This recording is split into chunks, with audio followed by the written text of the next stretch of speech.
this is it's just us, so we don't have to do all the formalities. I'll do it anyway. I don't know if Bobby needs an introduction. Like, yo, this relationship started it just in a mutual love for streetwear. When did we? It was probably shit. I started bothering you for hundreds probably in like 2007. And when did we start? Yeah, like it was when did I probably start bothering you guys? Going back. Oh my God. Well, we started the brand in 2003. Ben and I were 23 years old at the time here in LA, and just printing t-shirts, right? Very low barrier of entry. That's kind of the magic of streetwear. It's relatively fair for everyone to access and to cultivate a brand. And we did that, all our own money, bootstrapping this project till this day. We don't have investors or backers, which would explain why we're probably not further along. But at the same time, we have the most control, and I feel the most liberated because we're not beholden or tethered to anyone else's money. And that was important to us. We started printing t-shirts, and then from there, we flipped those t-shirts to make some hoodies. And then we were like, let's try headwear. And then a couple of years in, we started, my friend Aliasha Workamore, who's a real legend, instrumental in Fat Farm, Alphanumeric, American Dream, integral player in the New York streetwear scene, and then on the West Coast as well. He brought me out to Hong Kong, where he was designing apparel, and, he essentially mentored me. And that's where I really learned to design. And that was about year 3, year 4, and that's really around the time we started turning a profit. It was a while.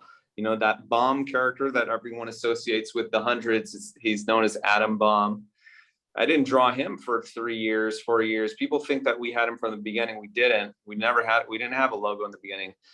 People didn't see kind of how like Zach from FTP does and a few other brands where they're faceless. We didn't take a photo of ourselves for many years. I never really wanted to be known or recognized. And the only reason why I started doing that was because I thought it was important. I had a son around the time that I realized, I was like, hey, I got an Asian son, and we need more Asian representation, people whose faces look like mine in the marketplace. And if I'm out there hiding my face, then I feel like, I'm pulling just another image or likeness of us out of the world. And so, started showing our face more and started building the brand. And yeah, probably around 2007, 2008, things really started to hum, as far as traction and what was considered successful at that time. That genre and era of streetwear was really golden, in my opinion. It was really pure, not celebrity driven. Supreme has obviously been around since the 90s, but Supreme hadn't hit its fever pitch. I think a lot of that was propagated by what Tyler was doing with Odd Future at the time, literally right here, right at 10 feet outside my door right here, just hanging out with the kids on the block. And then Supreme starts really doing its thing, and streetwear in general starts taking off, and Virgil's coming around and everyone's paying attention. And then that mid 2010s hits, high fashion takes a hold of it. And then you start seeing streetwear hit the runway, and we're just going massive at that time. We run out of stores to sell to. We start opening bigger box stores, and that was a wild ride as well. That next 5 to 7, 8 years, and a lot of hills and valleys. I wrote a book about it. I'm kind of just brushing. I'm doing a broad brush stroke about the brand's history and my career. But if you want to read the book, it's called "This Is Not a T-Shirt." If you're building a brand, or if you're just interested in streetwear and you want my perspective, it's not going to be your perspective. It's not going to be your journeys, but my personal journey. You can read the book. It'll explain a little bit more.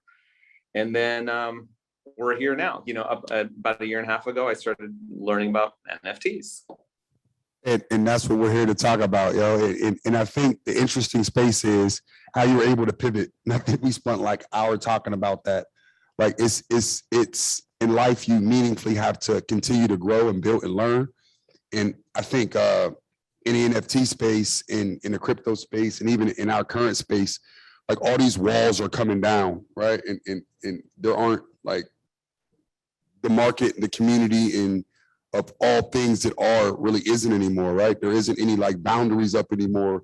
And the idea of what we create, what we can create is endless, right? And once again, Bobby, I would love for you, because I'm not going to pretend to act like I'm still not like the insecure dude who still got to flick through all the apps on my phone to figure out which one is my wallet, then call Kev and be like, yo, is this my wallet or am I about to send somebody all of my money? Coinbase be empty. So I'm still in it. I'm participating meaningfully, right?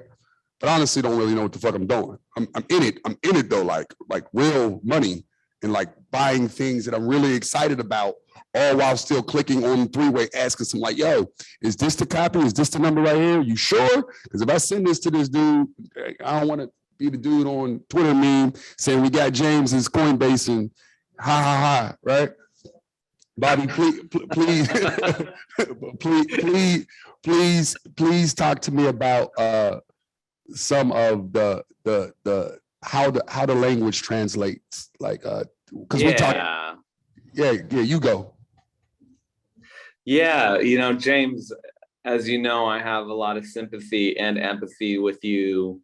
And I said this to you when we were just sitting at the bar, that I walk into this space every day and I feel like I'm the stupidest person, because the reality is that it's true. History is being made and remade and rewritten every single day in this new frontier, whether you want to call it Web3, whether you want to call it crypto culture, NFTs, or the way I just look at it, I'm like, this is just a continuation of fashion. That's like the easiest way to explain it. This is not some new, bizarre foreign territory where you're like, I don't get this.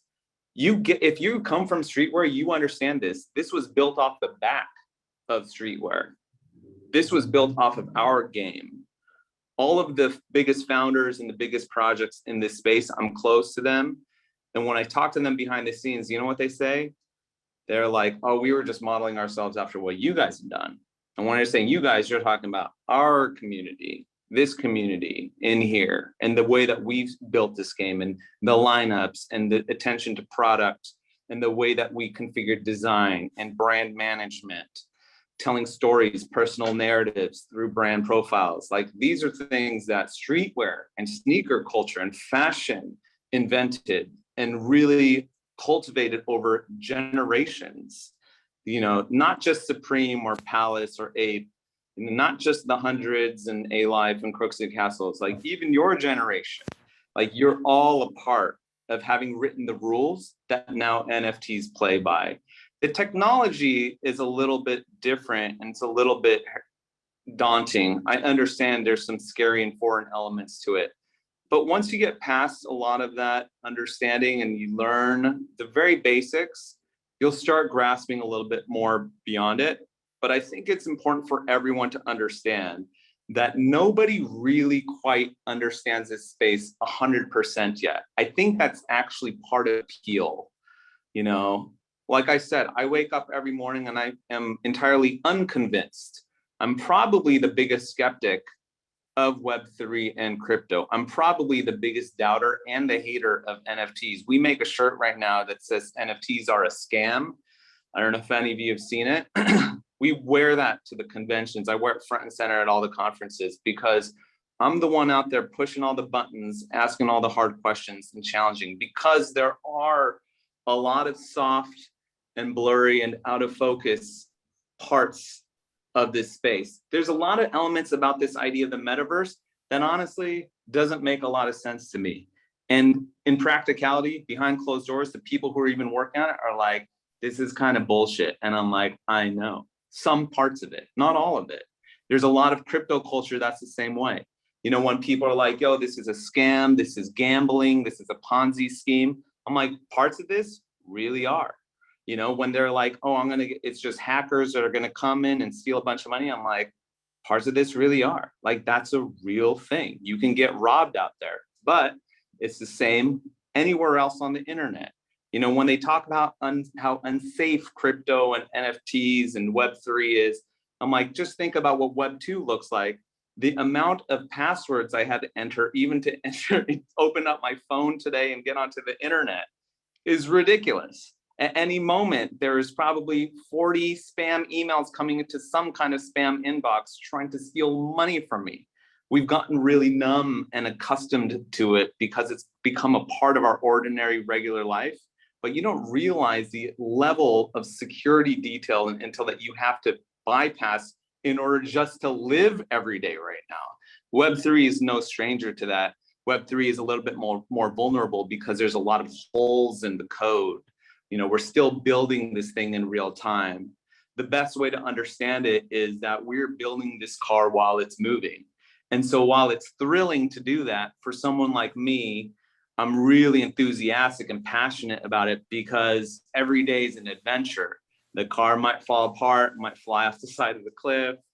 We might hit a new, speed record, or the car might not start that day. But I'm here for all of that. But it's risky, it's very volatile. The other thing I want everyone to understand very clearly is that you don't have to do this, right? That's another problem that I see in the education of Web3 and crypto NFTs. We impress it upon everyone like it's a religion, like we're trying to proselytize and convert everyone to this new faith like it's a cult.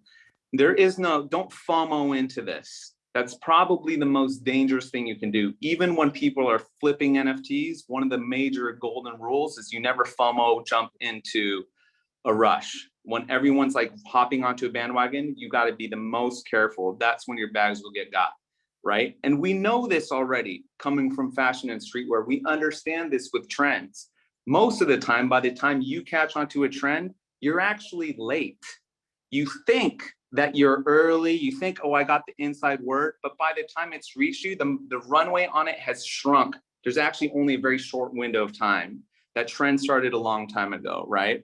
It hurts you social credibility wise. It hurts your image and reputation to look late to a trend. You're wearing the wrong thing, or you're wearing the old shoes, you're wearing the old brand. It's not relevant anymore. For you to, it hits you in a way where you're not financially drained, but your image and your reputation might be drained. In this space, it has a lot more to do with your actual finances, right? Like you can get hit if you're late. So I'm saying all this because you don't have to do this. I understand everyone is pressuring and you feel left out of the conversation. The language is really alien and foreign, and you're like, I don't get this. I'm not a tech person. I'm not a finance person. For me, this is why crypto was such a scary world for me for so long, because it's borrowed from two different planes that I'm completely allergic to. Number one is tech. I have nothing to do with tech. I'm an artist. I'm a designer. I come from culture. I build streetwear brands. I'm an author. I'm a I have nothing to do with tech. To me, tech has always represented a cold, metallic, soulless world run by white billionaires in Silicon Valley, predominantly men, right? That's tech. That's how that narrative has always been preached to me. Number two, crypto comes from finance. That's even worse. You guys are closer to Wall Street up there, New York, Wall Street guys, stockbrokers in suits, making a ton of money off of our backs. Tech, finance. The merging of those two, the marriage, is crypto. That has nothing to do with me. So I was resistant to that conversation for the last 10 years. I've had Bitcoin, I've had Ethereum here and there, but I'm like, that's not for me. I don't get it. I don't understand that language. I would rather talk shit on it because I'm scared of it than try to understand it and have power over it. I'd rather have it sit on the other side, because the reality is I've never been good at my finances. Everyone looks at me like, oh, you're a successful business guy. You have a steady career. I'm really bad at finances, guys. I don't handle my taxes. My wife handles those for me. Ben is running my business, like managing the books. Like, I'm just really uncomfortable with money. I like money. I want to have money. I like having cash in my pocket. I barely know how the bank works, right? So finances to me have always been this really scary, strange foreign language. I feel powerless. I feel insecure about money. And because of that, I haven't made as much money as I should have over the years, because I just wrote it off like, oh, I'm an artist. I'm not about money, right? That's the narrative I've told myself. Oh, I don't care about making billions of dollars. I'm here for the culture. That's a narrative that we didn't come up with. That's a narrative that someone else above us told us was a narrative. Oh, to be pure, you got to stay poor. You want to be core, you got to go poor, right? Like, what is that narrative? Just think about what that means. That means somebody else is making the money up top and controlling you and living off of your art and the mediums that you're creating and the fashion that you're making. There are people who are like, oh, we're the money guys. You guys are the artists. You're pure. Nowhere is this written. This isn't written down in any manuscript, or, there's no rule that says that you have to be poor and you can't be rich and also be an artist. You can't be good at finances and also be a designer. You can't run a brand and still have integrity and still be able to take care of yourself. And so that's what really appealed to me about Web3, because all these narratives that I'd always understood, these two spaces of tech and finance that had always been on the other side of the line to me, the other side of the fence, now they're in my realm, because NFTs packaged and marketed crypto to me in a way that I understood, which is art and culture and community and branding, all the things that I love and I do so well. And as soon as it was packaged like that, I was like, okay, now I should probably spend some time learning about this. I'm going to put all my fears and insecurities aside, and I'm actually going to invest in myself. I'm going to invest in my community. And the more that I learn, I'm going to bring more. Oh, is my camera off? No, you go, Bobby. We can see you. Okay, sorry. No, keep going. Keep going. Okay. But yeah, so I decided to take control of that narrative instead of having someone else write that narrative for me.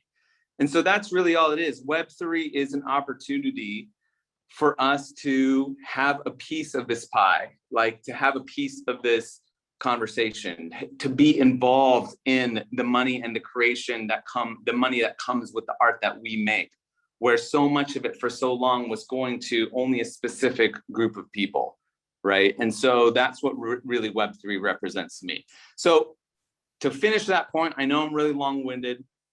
If you don't feel comfortable with this conversation, you don't have to do it. More importantly, you can wait. You can take your time. If you want to sit on the sidelines for a year, great. Right now, we're just building. It's almost like you're coming into the internet in 2010 and you're trying to launch a blog or an Instagram post or a TikTok, and that platform's not even invented yet, or it hasn't been actually mastered, right? And so it's almost like you can wait.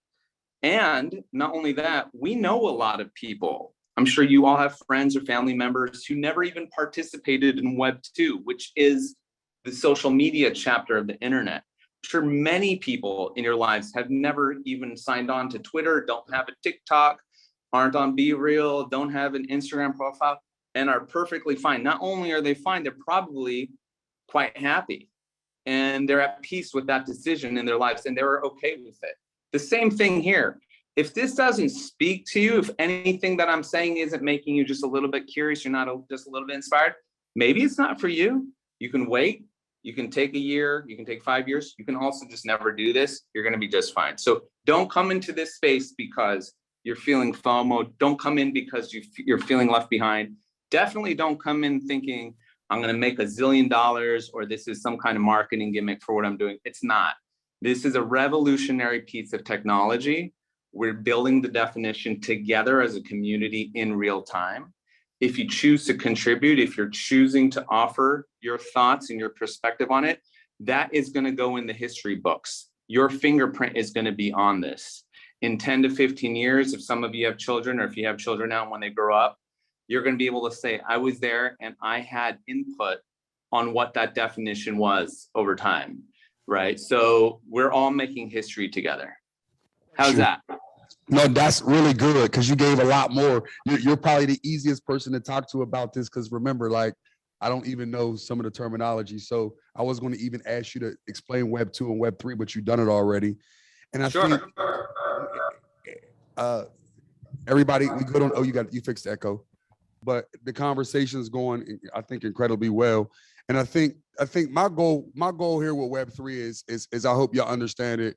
Like, is to say, like, yo, listen, the goal with this conversation is to invite everybody in, but to let everybody know, like, yo, we're all coming into this and we're all learning together. Like, no BS. Seriously. I think Cav just walked in the room. I was just about to, Cav, what is it called when you go, is it mining an NFT? When there's a new NFT, is it mining? Minting. See, I don't even know the difference between minting and mining. Like, yo, like when somebody says something to me about minting NFT, no BS. I call Cav, like, yo, what are they talking about? Like, yo, that means they're offering you NFT. Like, is it a scam? This is my next question, right? Like, and is this something that I should really consider and why? And then we go through the whole like trading and see like what's selling for what, or if what was a similar NFT that dropped, and if anybody even purchased it, or was it just like a gimmick to get everybody's money? Like, so there's a balance of this that, like, yo, no different than the people who are in the beginning of anything get a chance to benefit. So what I wanted to do is have a meaningful conversation so we're all comfortable getting into the world and like exploring together, right? And again, there's a lot of things that I could talk to you about that I know a whole lot about, right? Like we know tons about branding, we know tons about marketing, we know tons about experience. Yo, like to his point about crypto and fucking NFTs, real rap, like I bought some Ethereum because like it sounded like a good idea. Let me see how much I'm about it. I'm willing to lose money on in case the internet explodes and somebody robs my wallet. That was my take on it, right? So to his point, it can't be about FOMO, but it has to be about exploration, right? Because us as a group of people, he started saying it like, yo, we own the space. Like, yo, a bunch of suits came in and they're starting to create terminology to keep us out. In the terminology, they're using big words and Web3 and tech and minting and all these words that mean some shit that we already know, but they have to create adjectives to make it sound like it's more difficult than what it actually is, right? When really it's things that we all understand. And if communicated to us in a way that we understood, we could probably be more effective in it a lot earlier, right? So for me, the importance of having this conversation and talking to Bobby, who, once again, was coming out of a complete bank meeting. I'm used to like going in and talking in green room before we get going. There's Bobby, he's back. Used to talking in green room. And Bobby, I just start going in and talking about the idea that like just reinforcing what you said. This is white space for all of us, but my goal is to like meaningfully invite us all in, so our communities have the opportunity to benefit from this, not for FOMO, right? Because go back to where I was going earlier when I asked him where he started.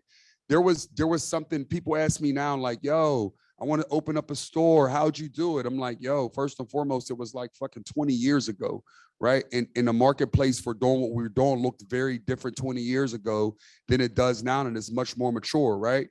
But the people who got in 20 years ago, and some of my contemporaries aren't they didn't graduate from Harvard and Yale. They had really good timing, and they were passionate, and they were connected to communities they were from, so they benefited by going in and digging in. And what's happening right now with NFTs is we have the ability, if we stay connected as a community, as a global community, not just this room. I can't see the screen, but Lord knows how many people on this call. But as a community, if we all move together and understand that we ain't gonna let suits or finance people dictate to us what happens in NFT and the Web3 space, and we're going to keep control of what's important to us, then we'll have more to say about it, right? So a lot of what I was going to go to Bobby next and talk about was, Bobby, I made an ass of myself when you weren't here for the second time. Minting and mining, right? Like when people offer me NFTs, I got to call Cav is the NFT guru in my life. So I got to call Cav and ask him, like, am I about to get robbed? and he always tells me what you said. You might, it's a chance, right? But it's a chance to work too. So let's talk through some of that process. Like what when you were learning and transitioning into building what you guys are building in an NFT space, you started talking about it again, and you get so passionate. So I'm trying to get you worked up again. But talk to us about some, like, the idea of what you were creating. And I think I was probably on Brussels sprouts by the time you start telling me about this. The idea of what you were creating, and like you knew kind of where you wanted or who you wanted to have the first NFTs you were putting out, and you were super intentional about making sure that it went to the right people.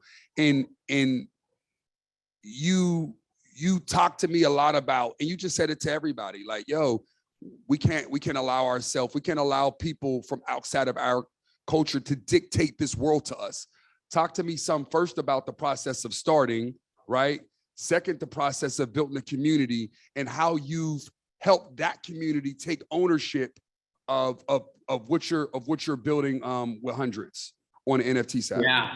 I think probably the best place to begin, like with anything, I say the same thing when young people especially, are starting brands.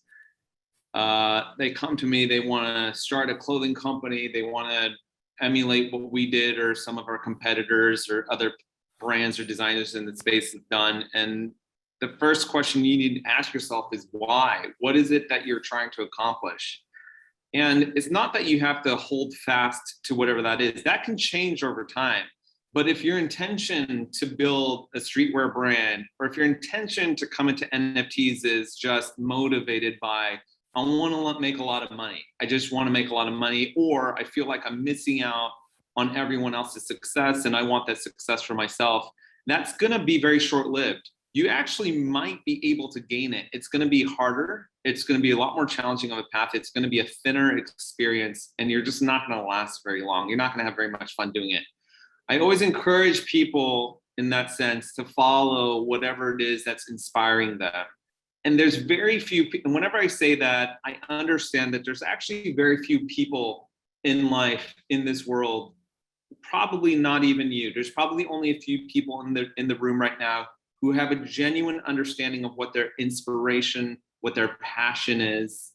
I was very clear on that from an early age. As early as I can remember, I was into art and I wanted to be an artist. And then I wanted to be a cartoonist. And that's what motivated and it pulled me all the way to starting a brand. I started the brand to start telling stories around these cartoon characters because I wanted to be like Jim Davis, who's the creator of Garfield. In the process of that, I ended up with a clothing company, and now I have an NFT collection. I never thought those things were on the roadmap. I didn't think they were on the path, but I knew what inspired and made me passionate in life. But the reality is there's only a few people probably in the room who are aware of that. Most of you are like, oh, there's a lot of things I like to do. I don't know what exactly is my calling. I don't know what I'm passionate about. There's not a singular thing out there that I'm like, that's what I want to do for the rest of my life, right? I'm pretty lucky in that I recognize that, and I had that early. If you don't have that, what you need to be conscious of is what is making you curious. It can be anything. It could be people. It could be food. You might be looking at, there's someone wearing camouflage pants and just looking at the pattern of the pants. Maybe they're on ripstop and you want to understand the detailing and the technology into the manufacturing of those pants. There's something in your life that makes you curious and that you wonder about. You're like, what's that like? Or I bet I could do that. I bet I can do it better. Start down that path. And if that path compels you to start a streetwear brand, that's probably a good way to enter a streetwear brand to solve that problem. If that path is calling you into crypto and NFTs or using a new type of technology to accomplish that goal, then I would do that. But when people are like, oh, I just want to create an NFT collection just because I want to make a bunch of money or I want to go into crypto, it's not going to be enough reason. The marketplace is also not going to receive you well, because you all know you support brands and designers out there You know who's really real, who's living it, right? You can tell who's being authentic or not, and you support the artists and designers that come from an authentic place. It's the same thing with NFTs. So to answer James's question, when I started learning about NFTs, what compelled me was, number one, I've always felt that artists get shortchanged in the process. I collect a lot of art. I support a lot of young and emerging artists. Part of what we do as a brand is exactly that, is educating the world and the marketplace and the culture on artists that we support. But the way that the system is set up, artists don't benefit from secondary sales.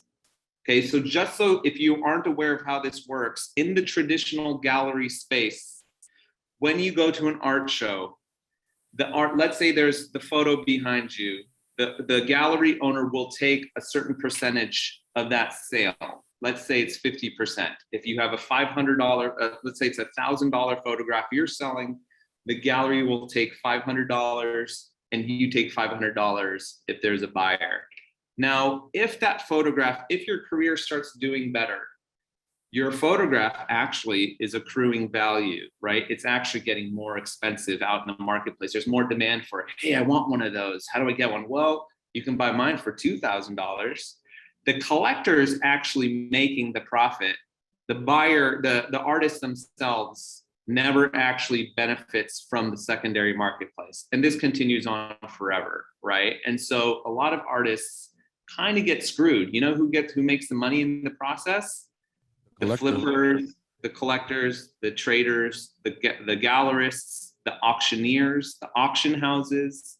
That's why art for them, it's just a game. They're not actually making the art. And where are the artists? What are the adjectives used often to define artists? Starving artist, right? Struggling artist, right? Broke artist. These are the adjectives we often use with artists. You never hear that with gallery owners. You never hear starving gallery owner. That's not a word. Like, that's not a phrase we hear. We never hear struggling auction house. There are auction houses that struggle, but that's not so common in our vocabulary because it's in the cultural zeitgeist. But we hear it all the time with artists.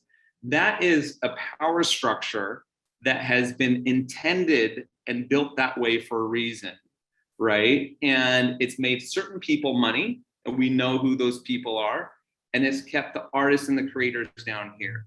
And it's always been a frustration for me, because even though I have a brand, even though I'm an entrepreneur and I have the hundreds, even though I have all of these things, I still am a struggling artist in many ways.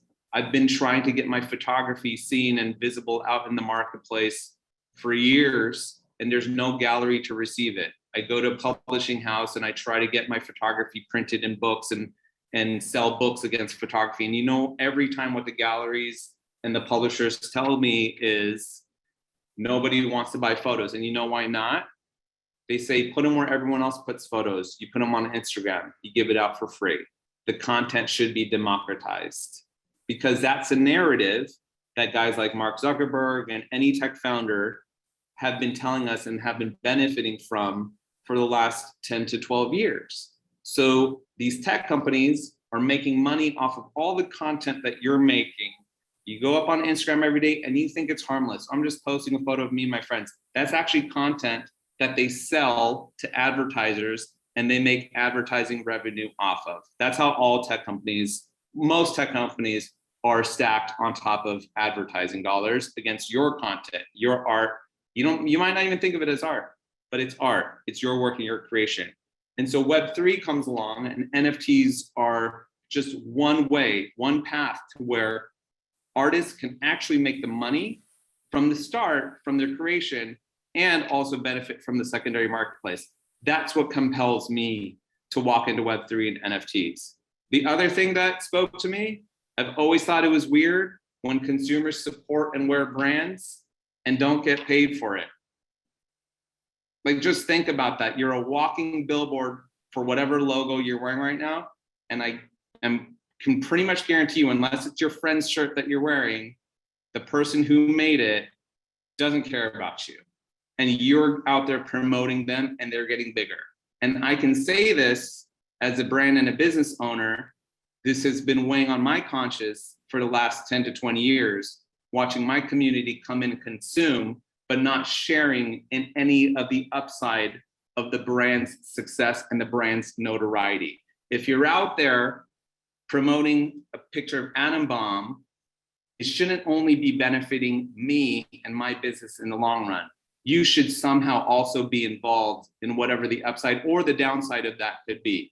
We should all be a part as a community in how that brand is doing. Not just one person or 5 people or 5,000, every consumer who is supporting that project. And I came upon that realization because while I was writing the white paper, which is essentially the mission statement for Atom Bomb Squad, our NFT project, I'm looking at my shoes and I have 2 Nike swooshes on my feet. I wear Nike almost every single day, but I have nothing to do with Nike. I'm not a sponsored athlete. I don't have any endorsement deal with Nike.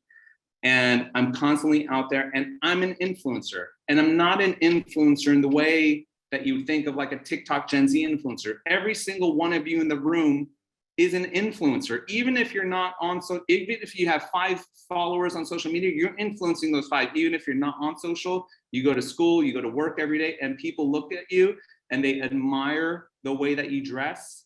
If your personality, if who you are as a human is resonant, then people are considering what it is that you're wearing, and that influences people. And you now have played a part in Nike's brand integrity, in the strength of that brand and strength of that mark, in the notoriety of the Nike name, but you didn't share in any of the upside for it. So you should somehow.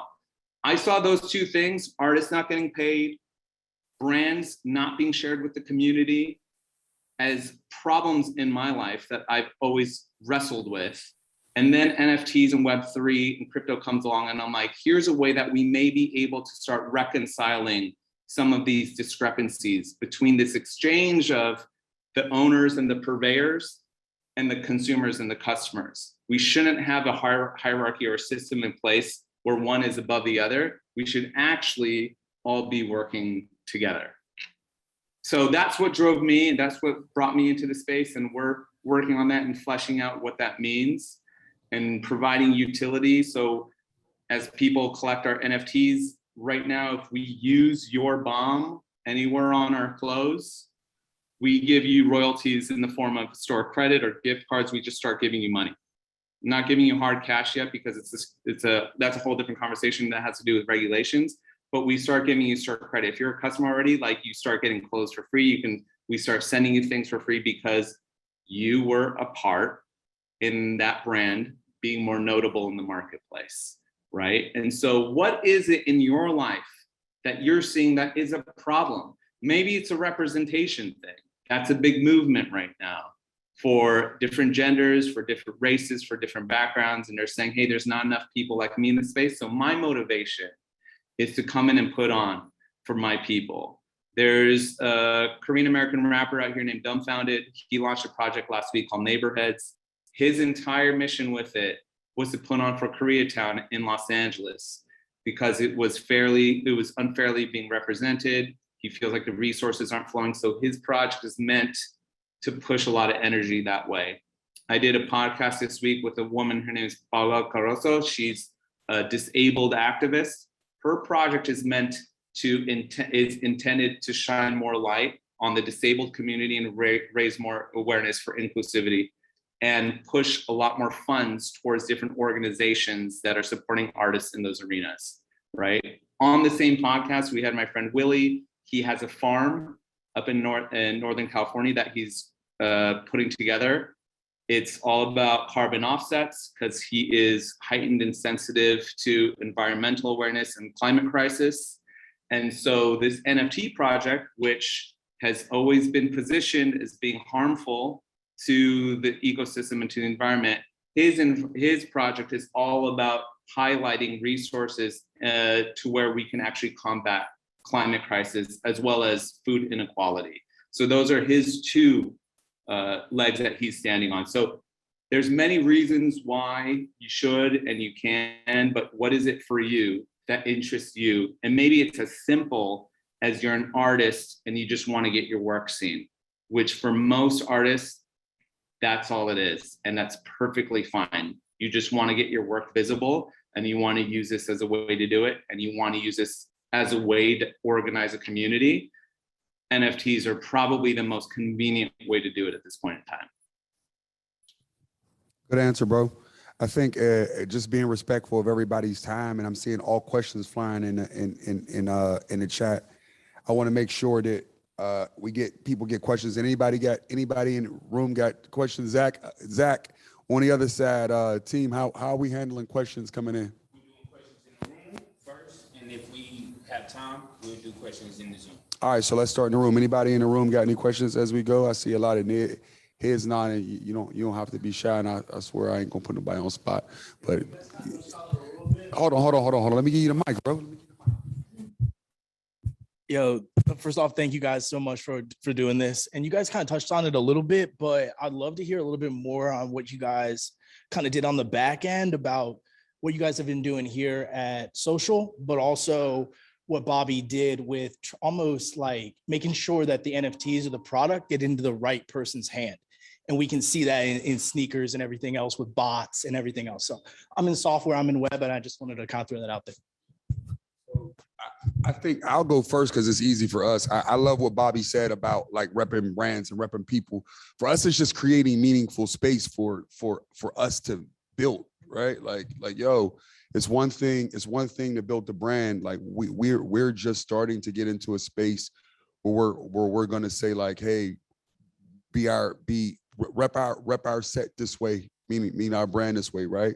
But for the places we are, it got to be about us like meaningfully being able to build with each other. I can't like keep my sanity. I sit in a room screaming at screens all day and screaming at phones all day, and to be able to touch real people and have real conversations. And bigger than that, y'all have conversations with one another, because it starts to create things that's going to happen and things that's actually going to like get me excited to move, right? So for us, it's a bit of a cheat, because this is my energy. Seeing y'all walk in and I'm like, y'all probably didn't pay attention. I was pissed off, a little dizzy and dumbfounded when I walked in a room, just coming out of like some of the stressful shit we got to deal with. But you walk into these rooms and you feel a different kind of like energy, creative curiosity.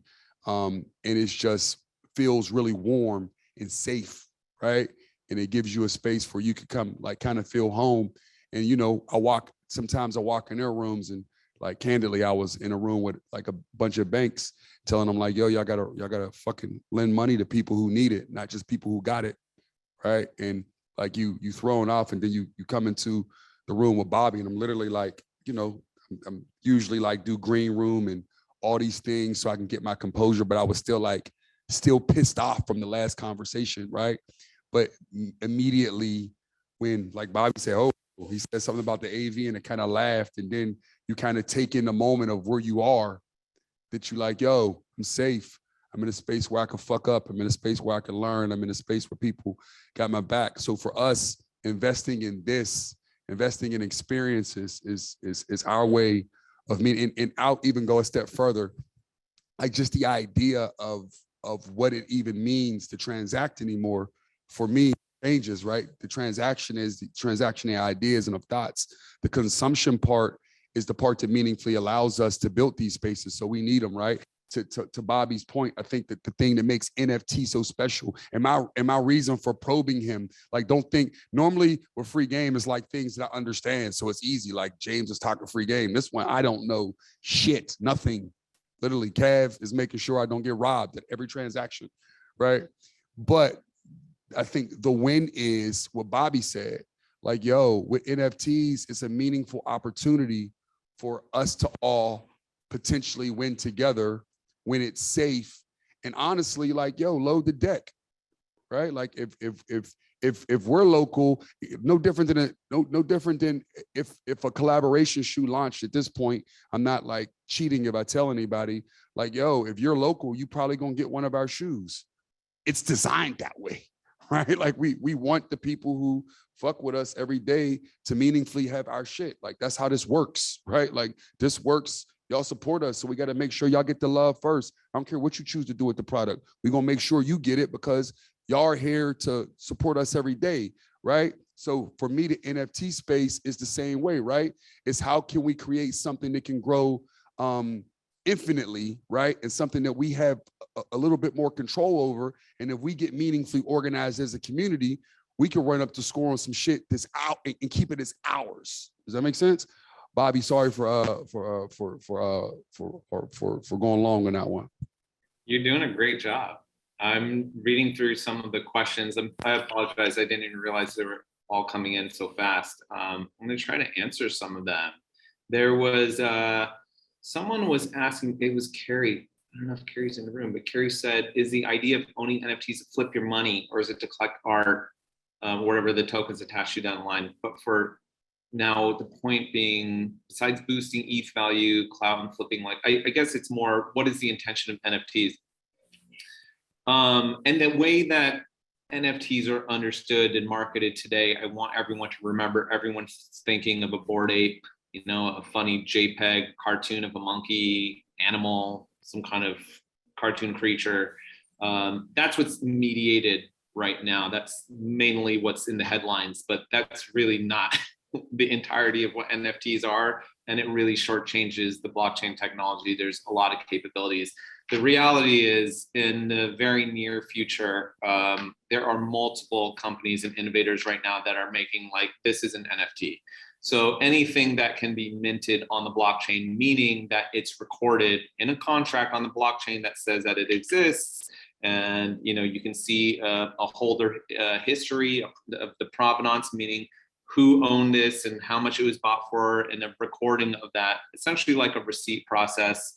That will be an NFT. So in not just in the digital world, but in the physical world, you know, the things that you can touch around you, the chairs you're sitting on, you know, the bear bricks, like they will all essentially be known as NFTs. And in my thinking, even that word NFT is eventually gonna evaporate. There was a time in my life where we called MP3s, and now we just call it music.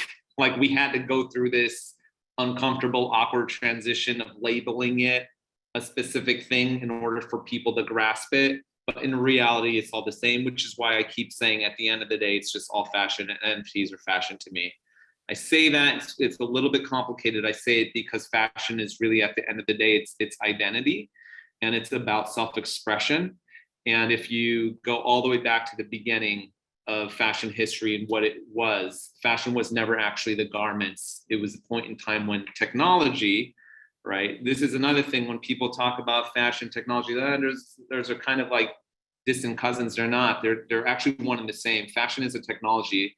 The earliest iteration of fashion is tailoring, and tailoring formed the clothing closer to someone's body so you can actually see who they were, and then they started to express themselves, whether down gender lines or whether by class or social. And so fashion is really just about identity. NFTs are really probably the closest we can come to actually speaking to like our soul and our identity and our place in the world. Right now, it's being depicted as these cartoon JPEGs that we're flipping.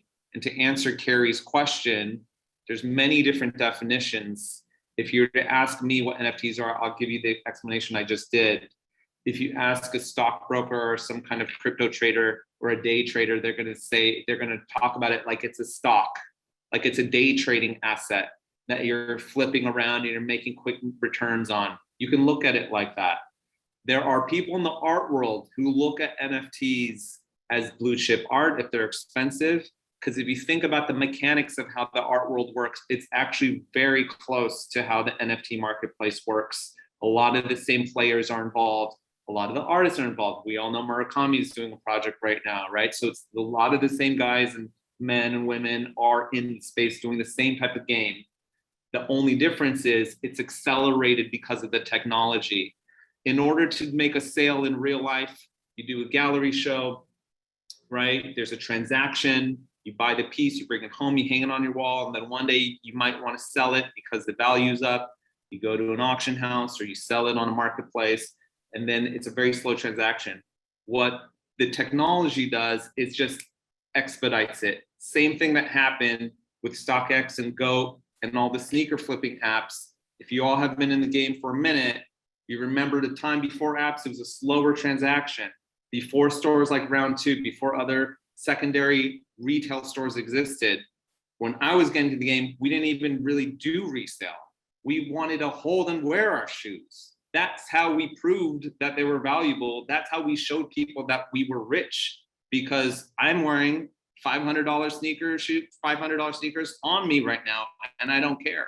It wasn't about the flipping. And so there's many different ways. The same thing is happening with NFTs. There's so many different avenues to look at it. Some people are just in it to flip. And those are the really sensational stories. The media loves it. Media loves money. People love money. It's a sensational, sensational headline. But if you look at the other corner of NFTs, the one that I'm in, it's about empowering artists. And that's actually a really authentic and legitimate piece. The projects that I talk about, the ones that I have on my talk show, the boarding, the doodles or the cool cats or the really expensive ones, they're everyday projects where funds are going to good causes, right? And so that's really important for us. We just did a project with Drift. Drift is a photographer. I don't know if you all know him. He's making a really big name for himself, but we just did this one-off project and, donating to Black Mental Health Alliance, which is one of the organizations that we give a lot to. And that's like a big part of this space that nobody talks about. The headlines will never tell you, but that's there. You can look at it as art. You can look at them as baseball cards. There's a lot of kids who do this and they really just do it for fun. There's a lot of very cheap NFTs that are not on the Ethereum blockchain. The main blockchain you always hear about that NFTs are sold on is Ethereum. It's expensive. It's expensive to transact. The way that it's designed, it actually takes a lot of work. And so the transactions cost a lot of extra money, meaning that NFTs are more money. There's cheaper, cleaner blockchains. They're called Solana, Cardano.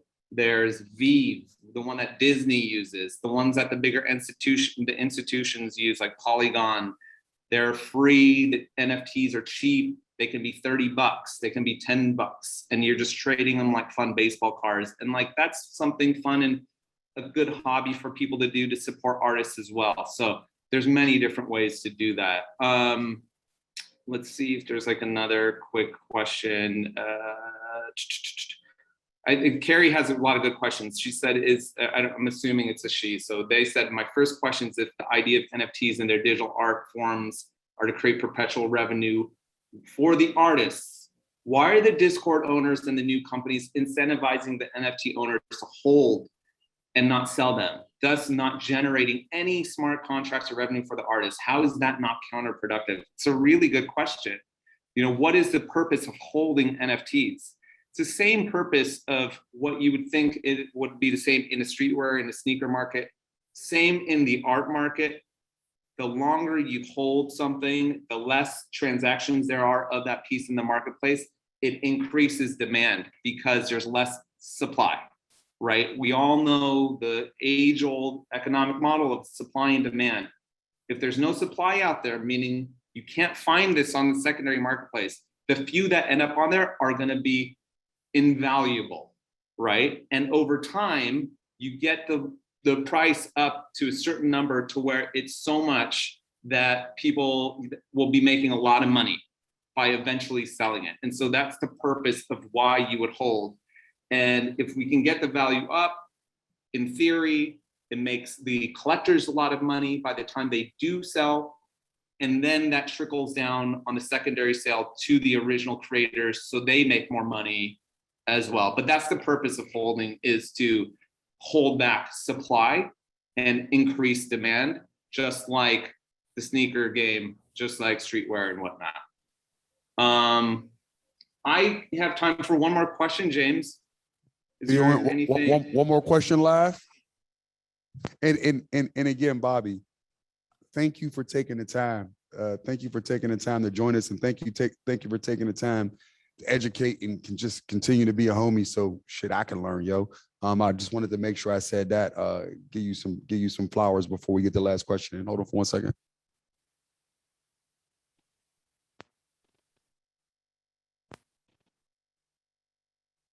Oh, I don't know if I can hear. I can't hear. Oh shoot. All right, can you hear me now? All right, perfect. All right, Drifts, absolutely amazing project. The one-on-one was such a success, and his story was honestly like tears came to my eyes because it was really good. Second thing was one thing you wanted to say, you can completely disagree, but you said in 1 to 5 years, even if you don't have, like, if this doesn't touch you or anything, like, you don't have to get in NFTs. One thing I say is learn. Like, even if you don't want to invest like $1 in the next 5 years, learn, because it's going to be one of those things where in like 5, 10 years, it's going to be a part of your life. Like, no matter how you think about it, it will be a part of your life. And it's something that you're not going to want to be behind on. So just learn. And if you think like you don't fit in, if you don't see yourself in like a group of people like in the space, or even if you feel like you don't have enough time, I've met every single kind of person you can think of in this space. I met a 12-year-old kid who had more money than me. I mean, it's weird being able to talk to a 12-year-old kid who you can have like legit conversations with, because there is every single kind of person, to rich to poor, 50-year-old millionaires that I've been able to speak to. Every single color, every single type of person is in this space. You are like, even if you don't think about it, you are part of this. And another thing that I wanted to say is, in your opinion, between utility, the people itself, the founders, and just rug pulls and all that stuff, what would you say is the most important part of an NFT project to yourself? That's my question. Oh, what's the most important part? I would hope that it's resolving some kind of problem that we couldn't resolve in Web 2, right? So eliminating some type of friction out there, addressing or diagnosing some kind of conflict or puzzle that we couldn't figure out before. I mean, if you can use your project to do that, whatever it is, maybe it's you're just trying to figure out how to mobilize a community easier. Maybe it's you're trying to figure out a way to raise money for a particular organization or a cause or a charity. And this is probably the smartest way to, amass the most amount of funds. Whatever it is, try to resolve some kind of problem. And then secondary to that, for me, obviously, like at my heart, the most important thing is always community, right? Our brand, The Hundreds, is a community. I wrote a book about building a brand around community. It wasn't until halfway through writing it that I realized I really had to stop myself and say, why am I even here? Why do I design clothes? What is the purpose of it? It's not to make money, because money's not the biggest motivator for me. So what is it? I'm like, it's always been about community. It's always about bridging myself to other people and then connecting them to each other. Because I feel like the more I do that, the less lonely I am in the space, in the world, the more I'm heard and considered. And I just feel a lot more sane. I think we've all been going so crazy over the last 10 years because we're divorced and ripped apart and we're being polarized. For whatever reason, we're doing it to ourselves. The robots are doing it. The algorithms are doing it. The people up top, whatever it is, but we're really, really having to struggle to find each other again. And so if there are technologies out there or streetwear brands or sneakers or whatever it is that you're into that can be used to align people again, to build meaningful relationships, then we should really try, because that's really going to be the hopeful future that we need. To your point earlier, I totally agree. I think it is important for people to inform themselves. I didn't feel the need to say it to this room because everyone who is listening is making the effort to do that, and I commend you. Whether or not you decide you want to do it, you should at least know, because you're right.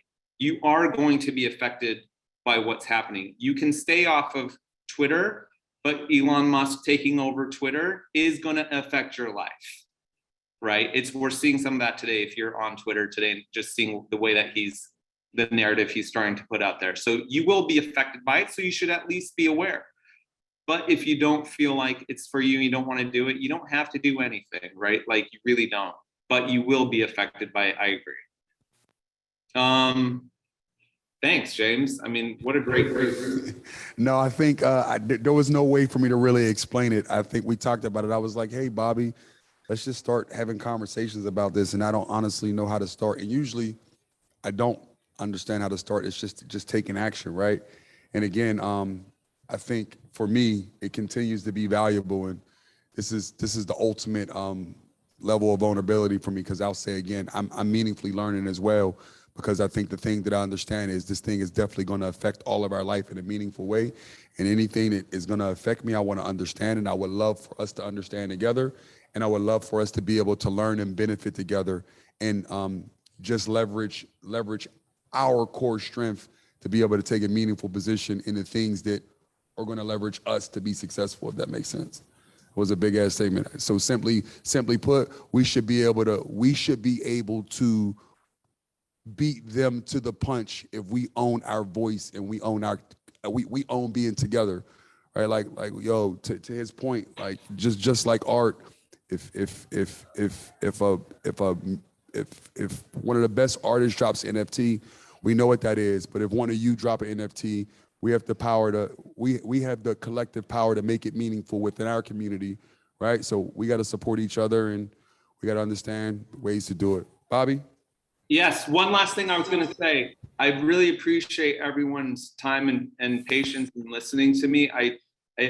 With this material, people are coming at it from all different levels. Obviously, there's some more sophisticated people in the room, some people who it's their first time. So I was trying to accommodate everyone, but whoever feels confident enough to share or to teach in the room, if you can raise your hand. I know there are some people who know more than I do. I don't know if anyone is, my guy in the white shirt that just spoke, you have to raise your hand because you obviously know more than a lot of others. Okay, so it's not gonna just come from me. Again, I'm not the expert, right? I'm just like a familiar face because I'm in this world and I know a little bit, but I'm not the expert and I'm not the teacher. The teachers are the ones that are sitting around you. Even if you feel like you're an amateur, the conversation is you writing this definition in real time, right? And so everyone is a beginner. Every single person, I can't impress that enough. Nobody knows what the hell they're talking about. We're just having the conversation and working through the exercises. It's a whole new frontier. It's like we discovered a new country. We can set up the government. We can set up what the economy looks like. We can create the brands. It's not even like we discovered a new country. We made a new country. Right? And so we get to rewrite all the rules for how this plays. And you're a part of that. People come to me every day and they're like, hey, has there ever been an NFT for this? Has anyone ever made an NFT about shares? And I'm like, no. And if they have, it's not really that big. You can be the first one. You can be the first chair NFT. Like, you can just do that. Imagine what that's like if you invented the chair, you invented the sneaker, you invented the hat. Like, you invented the first NFT camera. You can just do that right now.